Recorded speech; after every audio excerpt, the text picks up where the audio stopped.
Hello and welcome to a live Deprogram with Carrie Smith. Today is December 12th. I hope you're having a great Friday, getting ready to head into a great weekend. It's the Christmas month. It's the month you get to wear all of your fun Christmas clothes. So I hope you got them out. Uh, Today I'm gonna talk about what everyone's talking about. There's currently a war happening on the right. Some people have described it as infighting. Other people, like my friend James Lindsay has pointed out, it's actually not infighting. It's like this splinter faction is the way he views it, that's trying to take control of MAGA and destroy the right, and conservatives and Christians and others are fighting back against it. I don't care how you view it. If you are online, you can't have avoided it.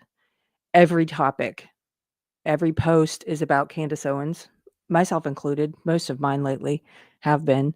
And what we're seeing is this is the effect of just one malignant narcissist within a movement.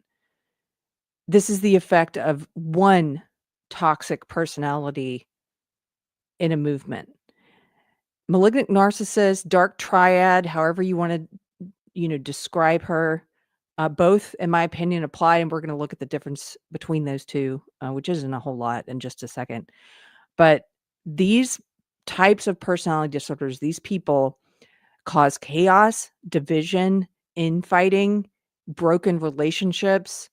Uh, they get terminated from employment everywhere they go. Their whole life is littered with chaos and division.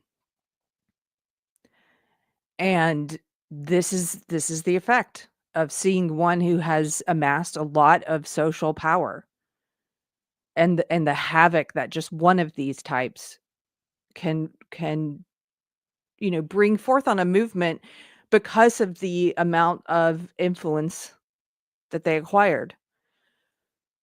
So this is what everyone's talking about, and it's gonna be a while until it blows over, I think. A little while.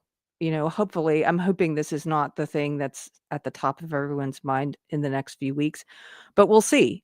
And you know whose fault this is? It's the fault of the malignant narcissist.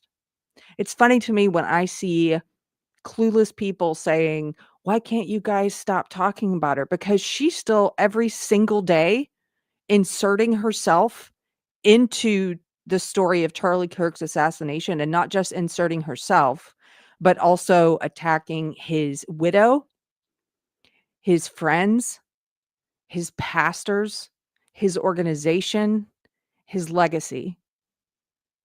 Everyone closest to Charlie Kirk has been inundated with death threats, kidnapping threats, the worst kind of vile character assassination and attacks from her crazy cult of flying monkeys. I cannot imagine having to endure this. Now, if you a lot of us, the people who have been awake to what she is and what this is for a while now, it's sort of a silver lining. A lot of people who are awake to it because you've dealt with one of these cluster B individuals in the past.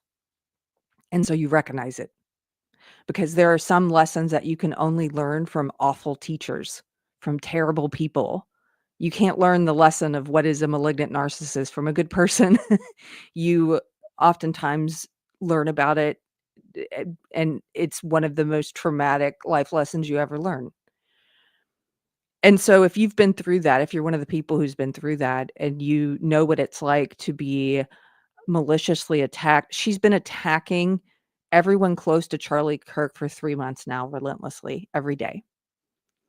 And if you know what that's like to be the subject, to be the target of one of these monsters, and to have them defaming you, harassing you, and if they have a following online, they're strangers showing up, strangers sending you death threats, strangers harassing you, defaming you, saying things that are not true about you, then you have a modicum of an idea of what it's like for all of those close to Charlie. I cannot even imagine that degree, because she's the biggest one I've ever seen in terms of the degree of influence. Like, her evil, the amount of harm that she's been able to inflict is massive. Everyone closest to Charlie Kirk they not only went through the evil of losing a loved one to a murderer, which is unimaginable, but then they had to go through the evil of watching all of the left celebrate it and see such disgusting, vile behavior from the left, witnessing evil celebrating evil. They had to endure that, and then they've had to endure 3 months of Candace's cult mocking them, lying about them, attacking them, defaming them, sending death threats. One of her crazy cultists has already been arrested for sending death threats to several of her targets, sending kidnapping threats, making demands of them.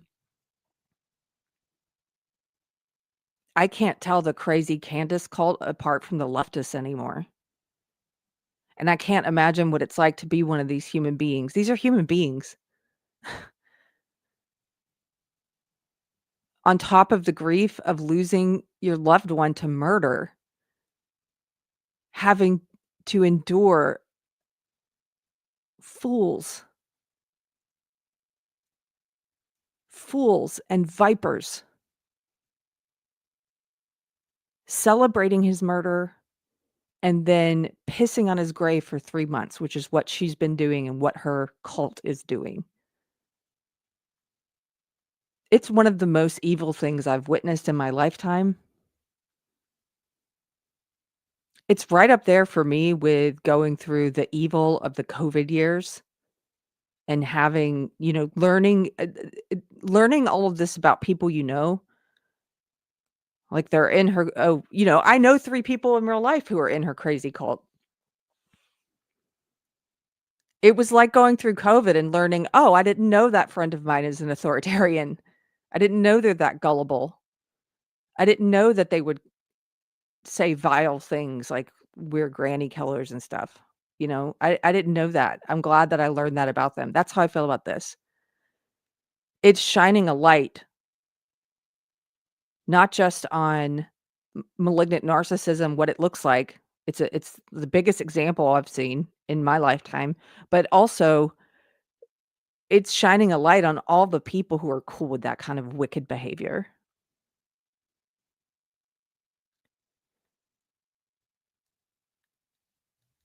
So early, back in September, when Charlie had not even been dead for 2 months yet or 2 weeks yet, back in September, 7 days, 6 or 7 days after his murder, she was already on the warpath and attacking all of his closest friends, family. And back then, I did a post because all these Candace cultists were saying crazy things. They were saying, well, Candace says that if Erica doesn't like what she's saying, all Erica has to do is say stop and she'll stop. And Candace said this repeatedly, starting in early September, days after Charlie's murder, that if Erica wants her to stop, she'll stop. I said at the time that that was one of the most disgusting things I'd ever heard. And it was the sign of a malignant narcissist because imagine, the narcissist demands attention, any kind of attention, even if it's to tell them to stop. They demand attention. Imagine the audacity to say, this grieving widow has to interrupt her grieving process and address me and tell me to stop. And only then will I stop. What kind of evil makes that demand? And I said at the time, it doesn't matter. It's not true. It's a narcissist lie. Even if Erica gives her the attention she wants and tells her to stop, she will not stop. Anybody who's dealt with one of these cluster B personality disordered monsters knows they do not stop. It doesn't matter if you meet their demands or not. When Erica was ignoring it, which most experts say you should ignore it. They call it gray rocking. When she was ignoring it, it didn't stop.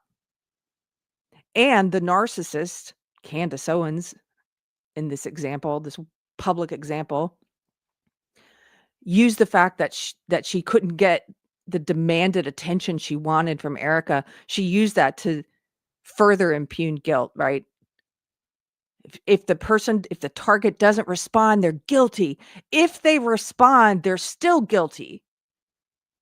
Every single one of Charlie's friends that she's attacked and made demands of, she continues to attack them no matter what they do. Some of them have ignored, some have answered her demands. Remember back when she was demanding that Josh Hammer and Seth Dillon and other people who were at the Hamptons retreat explain what happened at the Hamptons retreat?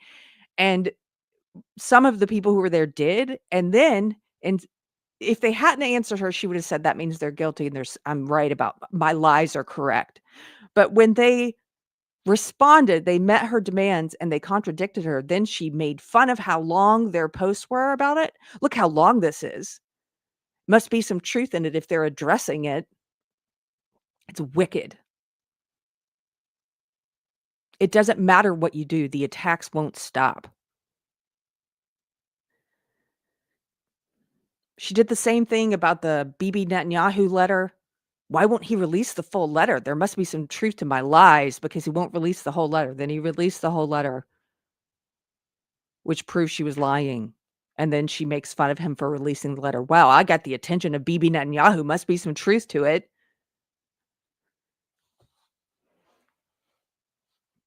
I cannot stand this kind of evil.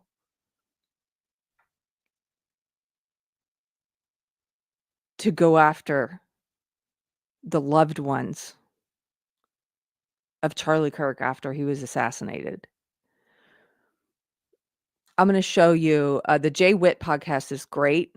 I got to hang out with him a few weeks ago, and I love this guy. This is one of the silver linings of all of this evil is I've been able to stop watching people who I think are so consumed with this darkness and who are defending her. I don't want anything to do with them. Nothing to do with them. I don't care if it's because they have atrocious discernment or they also have an atrocious character. It's one or the other. You know, a few weeks ago, I wouldn't have said that, but now it's so obvious. There's no excuse. It's either you have terrible judgment or you're a terrible person like she is. And either one of those, having terrible judgment is more gracious. We've all been fooled. We've all had terrible I've had terrible judgment in the past, but either way, that makes you a dangerous person. That makes you one of her flying monkeys. I don't want dangerous people around me, and I don't want to listen to what they're saying. I don't care if it's because they have terrible judgment or they're a terrible person. I can forgive, but forgiveness doesn't require you to be stupid and let dangerous people near you. So one silver lining is I've been able to, just like during the COVID years when we learned who all these crazy authoritarians were, these illiberal authoritarians, I've been able to learn who some of these people are. And I'm like, okay, that's great to know. I'm marking and avoiding you. Like it says in 2 Timothy, to avoid these people. I'm avoiding you. I don't want you anywhere near me, ever. So that's been one silver lining. Another silver lining is I've been able to discover a lot of new people and Christian channels that I was not aware of. And the Jay Witt podcast is one of those. This man is full of the Spirit.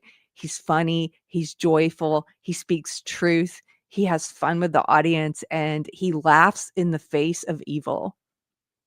I love this guy. So he put together this compilation. This is really quick, pointing out what a liar she is with her demands starting way back in September, less than a week after Charlie was murdered. Her demand that Erica tell her to stop, and then she would stop. And then we see how that played out. Here we go.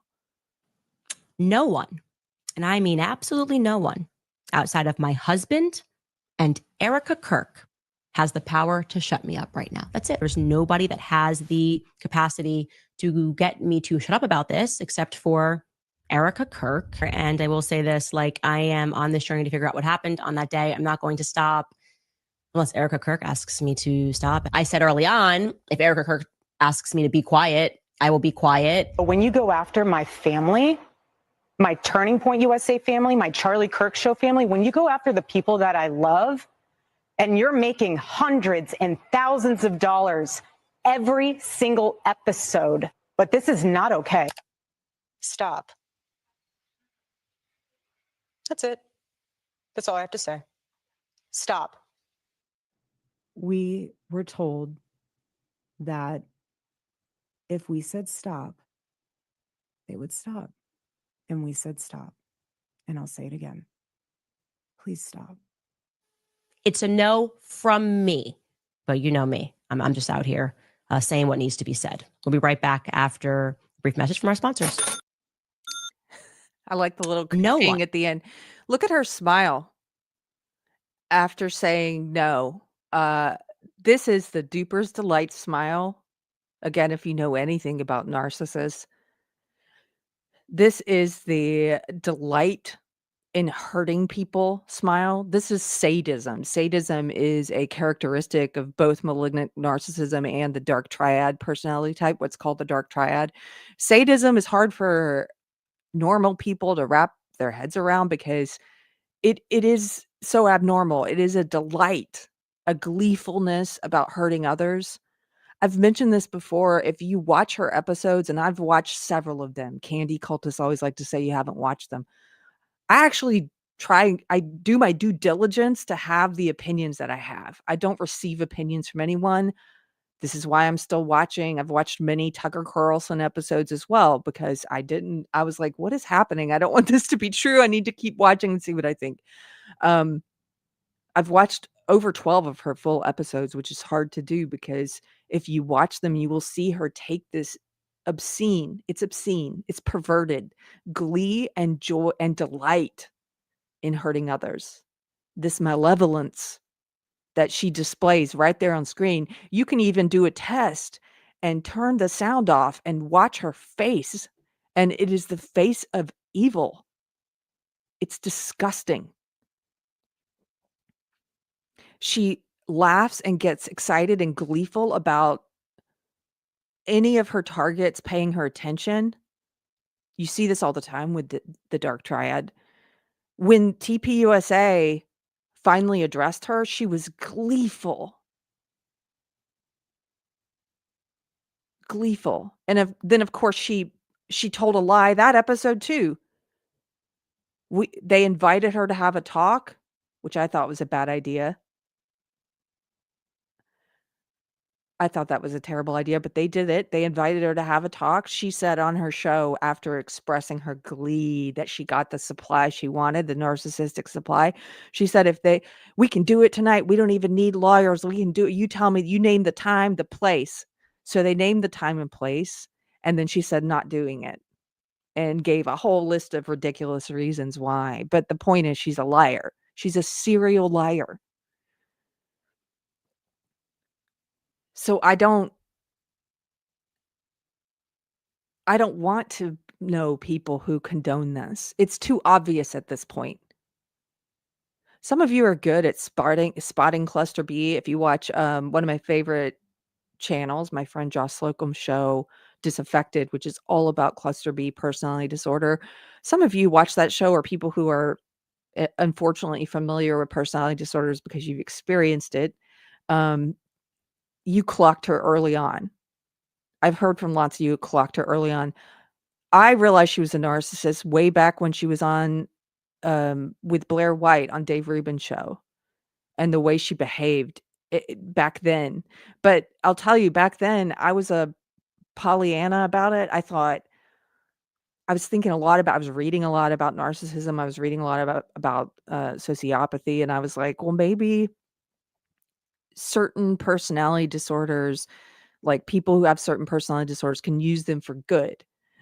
That's what I was thinking about that. I was thinking that's like, maybe it's good. She seems to be using it for good on the whole, meaning not everything she was doing, that behavior wasn't good, but on the whole, this person is doing more good than harm. That's what I thought. I don't think that anymore. I think I was naive. I think they always end up doing more harm than good in the long run because anything they're associated with, like she's now associated with the right, they tear it down. They destroy it. She's trying to destroy Charlie's organization, TPUSA, which is responsible in large part for helping young people to leave the cult of woke. It's responsible in large part for our political win, for Trump's last win. She's trying to destroy it, and she's trying to destroy his friends and family. And I think it probably always ends up this way. It always ends up, if you do the pluses and minuses at the end, more harm than good. So I wanted to just read a little bit about the difference between malignant narcissism and dark triad. Now, first of all, I've talked about this for years about cluster B personality disorders, but if you're new to learning what these are, I personally think that any diagnosis is it's only good as a lens through which to better understand something. If it doesn't help, if it doesn't apply, or if it doesn't help you better understand it, discard it. But I also don't hold to the diagnosis tightly. Cluster B, there are 3 different types of cluster B, what they call cluster B personality disorders. All 3 of these are marked by a higher than average degree of narcissism, like high levels of narcissism, and a lack of empathy. All 3 of them share that.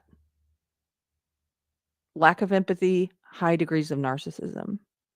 I agree with Josh Slocum on Disaffected that I don't really necessarily believe in the distinctions between these 3. I think most cluster B individuals have elements of all 3. But just so you know what they are, it's histrionic personality disorder, borderline personality disorder, narcissistic personality disorder, and antisocial personality disorder. Sorry, it's 4. I've been saying 3 types. It's 4 types. So borderline personality disorder, a lot of people have become more familiar with in the past few years.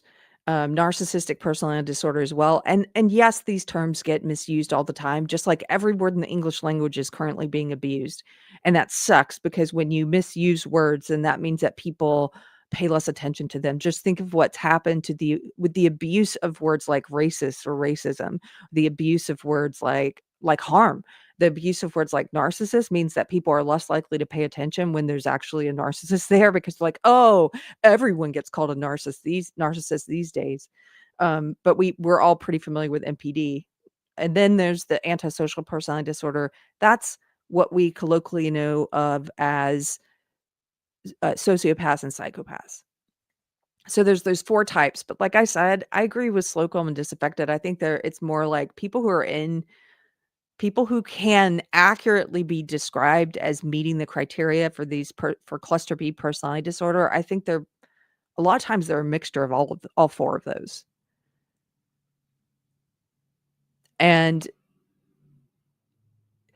I'm going to read to you a little bit about malignant narcissism. So it's basically narcissistic personality disorder combined with antisocial personality disorder. It's 2 of those together. It's kind of redundant again, because I think these are all 4. Like I said, I think if you're cluster B, you're cluster B. It doesn't really matter to me which of those 4 you are, but you can see slight distinctions between people.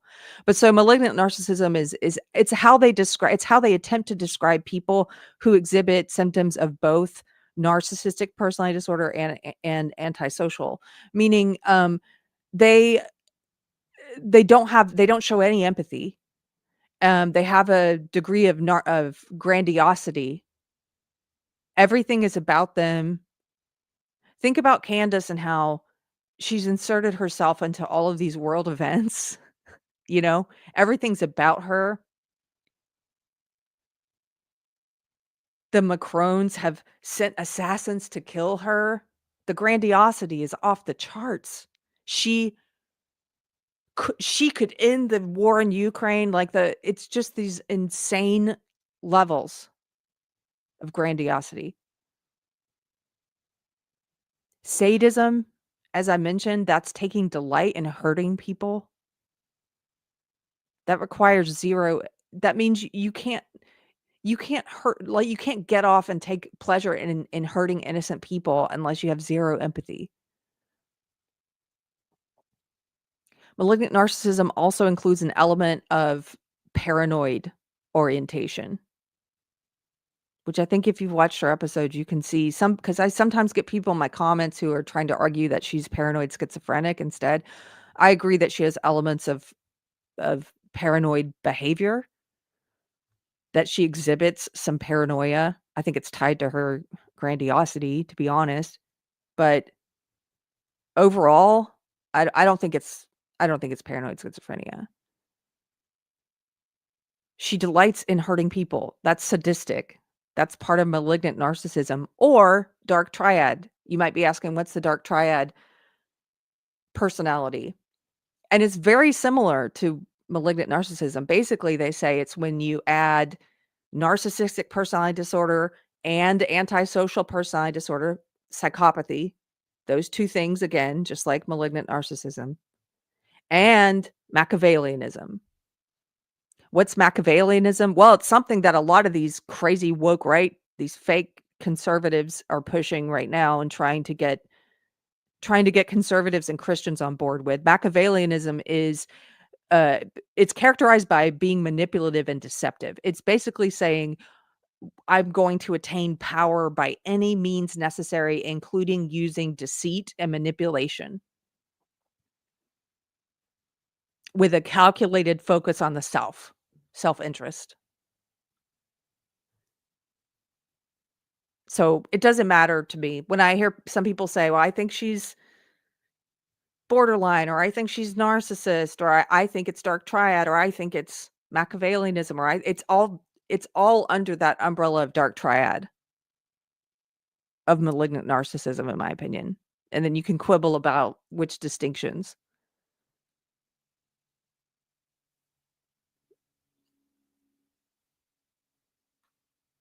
One of the things I wanted to say is that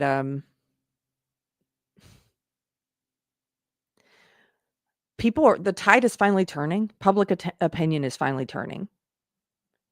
We've started to see influencers, people with large amounts of influence who claim to be on the right, have started speaking against what she's doing to Erica. And a lot of this happened because Erica, unfortunately, had to put herself out there now and address it. Now, she put herself out there for a different reason. She put herself out there because her husband, Charlie Kirk's last book, was just published. I cannot wait to read it. One of the interviews I heard with her, I heard the Sean Hannity one. It was great. She didn't mention any of this. She didn't give the narcissist the time of day. And she just talked about the book, and it's called Stop in the Name of God. And she talked about all of my favorite things that Charlie Kirk used to talk about. The focus of that book is on Jesus. The focus of that book is on God, and it's on living a life that aligns with biblical principles. And the way she spoke about it on Sean Hannity was beautiful. She talked about honoring the Sabbath and Charlie's, coming to think about that a lot and then to practice it, and how she didn't think it was possible for him to become an even better husband. And he became an even better husband after that, where no devices, no television, nothing to distract on the Sabbath, just time with his family, with his wife and kids. And how he would come home and put his cell phone in the drawer. And she talked about this place that we find ourselves in the world right now, where everything seems aimed at distracting us from what's actually eternal. And she talked about seeing, and I'm sure you guys have seen this, I see this all the time, families who are out to eat and everyone at the table's on their cell phone. Or the example she mentioned, the adults were talking, but the kids were on their cell phones. No connection happening. You're sitting right there with the most important people, and I'm not putting blame on it. This is the world we live in. we're all being conditioned to live like this, and it takes great resolve and a belief in something more important to fight against it. And so it sounds like the point of this book is, let's get back to honoring the cycle of nature that God gave us, the beauty of the cycle of the seasons and the week and even in a day. And let's get back to honoring what's really important, our families. And so she's out there promoting this book. It just came out. And as I mentioned on Sean Hannity, she didn't address this psychopath who's targeting her and everyone Charlie loved. But on some of her other interviews, she did address it. And as you saw clips, she turned directly to the camera and said, "Stop." And Candace is gleeful that she finally got the attention. She finally got the attention she ordered, she demanded from one of her biggest targets. She's mocking her. I'm not going to play it, but you can go and watch it from yesterday where she mocks Erica, puts on her sing-song voice and impersonates Erica and makes fun of her, calls her fake and gay, calls her an elite. This is a woman who's married to some British lord who's worth hundreds of millions of dollars. Candace Owens is making, I saw one report that says her viewership went up 86% after Charlie's murder. So her pissing on Charlie's grave for 3 months has increased her viewership by 86%. So some of the candy cultists are running around trying to say, like, she's always been this. No, she's always had big influence, yes, but it almost doubled. It makes me think of the Bible verse about, but what does it profit a man to gain the whole world but lose his soul? Pissing on his grave for 3 months has gained her, one of the reports I saw, she's making between $1.5 and $2.5 million a month. And I only mention this because she can't stop attacking Turning Point USA for raising money. We donated that money gladly after he was killed by a crazy leftist. I'm glad they raised that much money in support. How dare you cast that in a negative light? That was the goodwill of everyone who valued what he did and who hated the evil of his murder, wanting to continue his legacy. And she dares to repeatedly mention that as if it's something bad, while she's raking in up to $2.5 million a month, trying to destroy him and everyone he loved. I wasn't using hyperbole when I said this is one of the most evil things I've ever witnessed. And Erica and everyone, his closest friends, his pastors, they shouldn't have to be braving all of these attacks alone. They shouldn't have to be taking all these arrows alone. So someone else today told me, why are you so obsessed? Why do why are you talking about this? Because she's attacking them every day. Her cult is attacking them every day. Why don't you tell your cult leader to stop like she said she would do? And then we can stop sharing the arrows with her targets.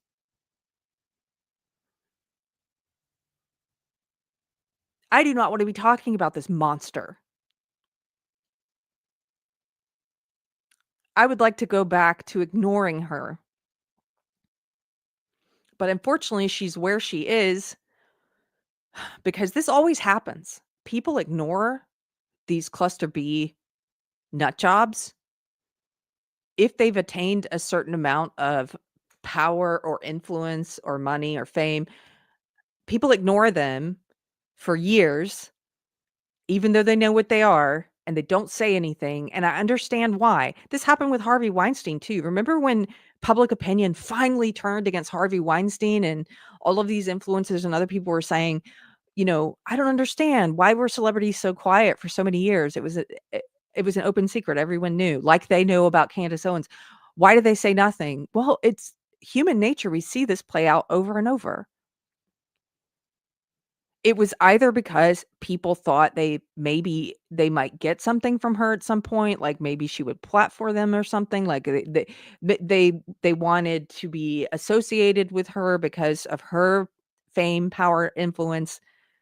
They thought they could get fame, power, and influence. It's either because of that, some desire of theirs, or it's because of cowardice.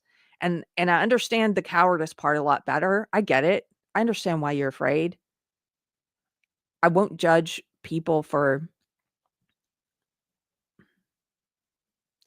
not wanting to incur the wrath of this kind of a malignant narcissist. I think there's a lot of people who don't say anything because they do know exactly what she is. And they don't want to be targeted, and they don't want her crazy cult threatening their family and sending them death threats. I get it. I think it's wrong. I think it's cowardice.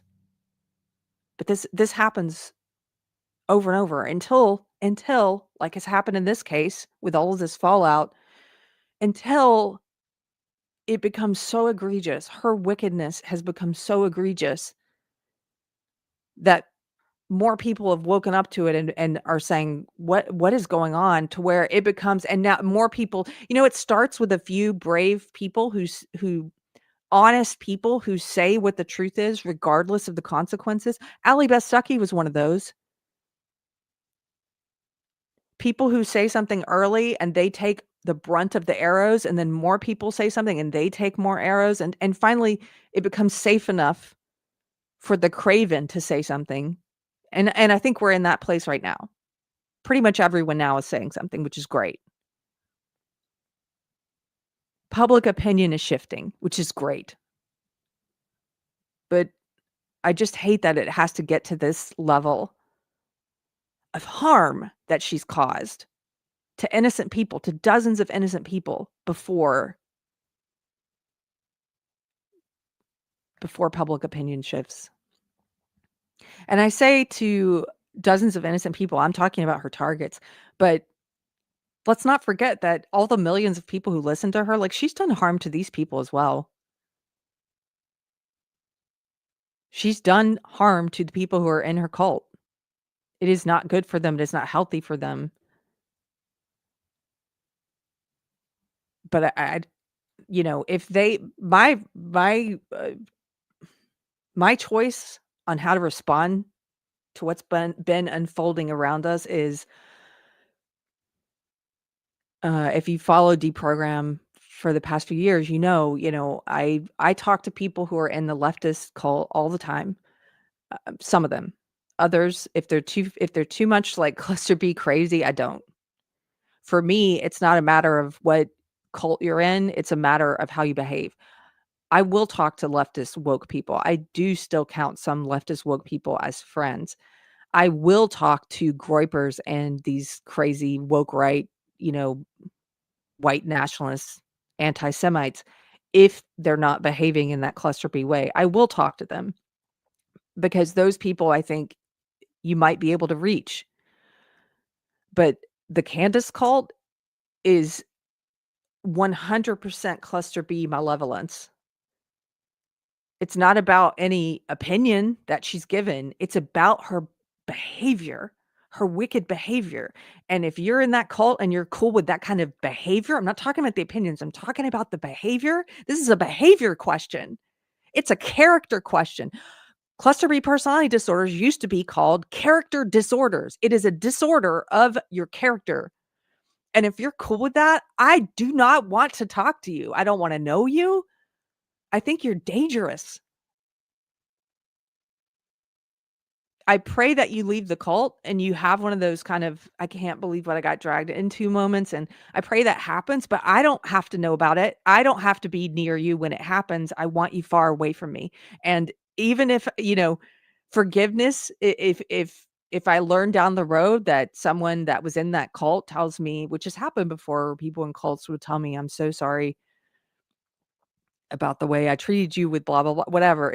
I can forgive, but I'm not required to be stupid when I forgive. I don't want you near me.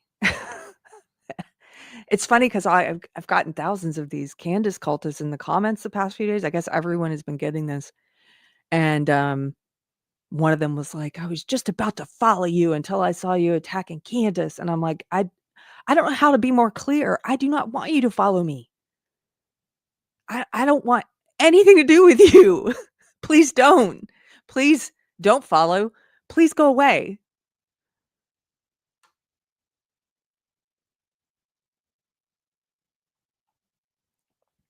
So because she was one of the first to say something, Allie Beth Stuckey is being attacked by her as well. And if you want to know what I think about that, you can check it out on X. I'm not going to belabor it. I think I've said a lot of what I wanted to say. I did want to just share this post from Dr. Jordan B. Peterson from a while back, because he called it back then in April. Some of the rest of us were calling it back then too. He said, it's not right versus left, red versus blue, Republican versus Democrat, I think Republicans versus Democrat, or conservative versus liberal. It's cluster B, psychopaths, and dark tetrad personalities against everyone, including themselves. Manipulative language aimed at self-serving ends. Narcissism, the desire to gain reputational status without competence or effort. Predatory parasitism, otherwise known as psychopathy, and to top it all off, sadism, positive delight in the unnecessary suffering of others. That's the way I view how I associate, who I associate myself with or not. It's a personality thing. It's not a political thing. And that's my dog Tiger telling me it's time to end the episode. I want to, do you hear him barking? Tiger, come here. Come here. I just want to thank a couple people. Hey, come over here. My husband's not here to help grab him. So, Tiger, come here. Come over here. He likes to stand on the couch and he will poke his head through the curtains. And he looks like a little meerkat just standing up like, ow, ow, ow. Like, you're so vicious. You're scaring whoever's out there. Okay, so I just wanted to thank ADL for $1.99. Says Erica may also be narcissistic, to be fair. Well, I don't know. And I'm not going to pour into, she's grieving right now. Do you know what I mean? And what has she done to hurt people? So I'm always like, keep your eyes peeled, be aware and be discerning, but I have no reason to try and build a case for why she is not behaving like this. She is not behaving in a sadistic, Machiavellian way. She's not behaving in a way that is putting so many innocent people's lives at risk. So I've seen the channels that like to go and speculate about people. I'm not going to do that.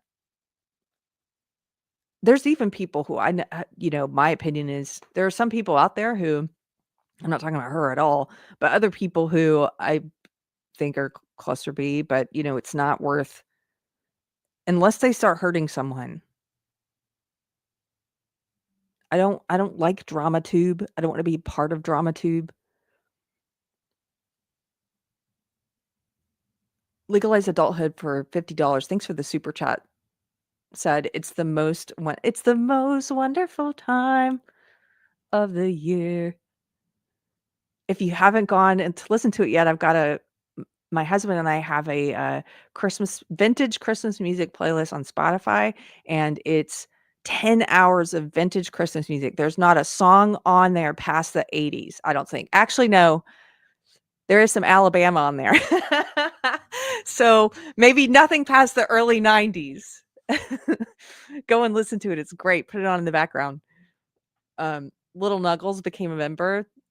Nice to meet you, Little Nuggles. I like your screen name. John Bertram. Hey, John Bertram. Thanks. Happy Christmas to you. John Bertram from the UK. Randy Wallen for $5. Thanks for the super chat. Says, I don't care what she is. For me, she's just a node on a vast totalitarian network. She's not as important as the coverage suggests. She's not important, but what she's doing is it's important. I think that the public tide turns against her, which it is, because she's hurting so many people. Her influence is vast. She thinks she's the most important person in the world, but her influence is vast and the reach of her evil is vast. And if any of you know what it's like to be on the receiving end of that kind of abuse, multiply it times 100,000 or 1,000,000, and that's the closest I can imagine to what Erica and Charlie's friends and his pastors and the employees of Turning Point are feeling right now. Randy Wallen says, every time CO's name is mentioned, the devil marks it as a win. Don't give it to him. I disagree. No, he doesn't. Because all that requires for evil, what's that quote? For evil to advance is for good men to say and do nothing. It's reached the point where you've got this, at least a dozen innocent people who are facing, I can't even imagine the proportions of spiritual attack against them and physical attack, credible death threats. One of these people, one of the cult members of Candace, has already been arrested for credible death threats, and good men are supposed to just say nothing and let it go on and on and on. No, I'm not going to do that. That would be like me, like during COVID. There were some people during COVID who were like, why do you talk about this all the time? Because this is evil. Why? How are you not talking about it? Yet at the same time, you're you, I'm me. So you talk about what you want. I'm not going to go to your page and say, like, you better talk about this. I'm actually not one of those people. I have seen a lot of people on X, like, trying to compel others to speak, like trying to compel Megyn Kelly to speak or Matt Walsh or whoever to say something. I'm not one of those people. I don't like doing that to people. Usually it doesn't work. It backfires. I don't like telling other people what to talk about. And, you know, I don't like when it's done to me. So I'm not saying that's what you're doing. I'm just saying we disagree on whether it helps or hurts to address this kind of evil. I think we're at the point where it has to be addressed. And hopefully, if public opinion continues in this direction, she's going to lose all power to inflict hurt soon. Nobody will give her time. I hope that's coming. Randy, again, thanks, Randy, for $20 says, CO is just a node on a vast totalitarian network, outsized because the center-right can't stop talking about her. The network is an existential issue. Best focus on it instead of thousands of hours of free media to the monster. Well, I disagree, but I just explained that. So, Sandy says, what do you mean is another great Christian channel exposing Candace? It is. That's why I highlighted this one. That's another great Christian channel that I discovered. Also, the other night I was on Paramount Tactical. He's great. I'm going to put together a list of all the new ones that I've discovered. There's one I'm blanking on. Maybe somebody said it in the chat, but I'm going to put together a list of all the new shows I'm watching now, because I've quit watching a lot of the ones I used to watch. Maybe you're in that boat too. So, anyway, I'm going to wrap it up. You guys, you know what? This is an hour show. I have a new little thing, although I couldn't figure out how to get it to work, but it's a timer. Now, my husband bought this for me to help me with lots of things, but you can set it to like a certain amount of minutes and then it's there and you can watch it. And so I'm going to start setting it if I want to do a 2-hour show to, 120, or if I want to do an hour show, 60 minutes. But I'm going to try and get better at judging how long I've been gabbing for. Okay. Welcome to the new people. Nice to meet you. And if you like the show, if you didn't like the show, whatever, feel free to leave a comment below. I hope you have a great weekend, and I'll see you on Monday. We'll be doing a live show on Monday at 2:00 Central. 2:00 Central. So I'll see you then. Take care. Bye-bye.